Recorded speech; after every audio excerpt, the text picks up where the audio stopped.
கொஞ்சமாக ரைஸ், கொஞ்சமாக பாசிப்பருப்பு சேர்த்து ஒரு 2 டைம்ஸ் நல்லா வாஷ் பண்ணிக்கோங்க. வாஷ் பண்ணதுக்கப்புறம் ஒரு 250 ml தண்ணி ஆட் பண்ணிவிட்டு 20லேருந்து 30 மினிட்ஸ் வரைக்கும் சோக் பண்ணி வச்சுக்கோங்க. அப்போ தான் சிறுபருப்பு வந்து நல்லாவே வெந்து நமக்கு வரும். ரைஸுமே நல்லாவே குலைவாக வரும்.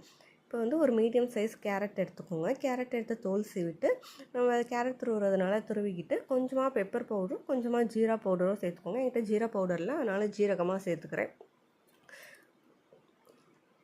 ஒரு லிட் போட்டு மூடிட்டு 4லேருந்து 5 விசில் விட்டிங்கன்னா கரெக்டாக இருக்கும். உங்களுக்கு வந்து விசில் கணக்கு தெரியல அப்படிங்கிற பட்சத்தில் விசில் வைக்கும்போது தண்ணி நிறையா ஃபஸ்ட்டு ஒரு 2-3 விசிலுக்கு வரும்.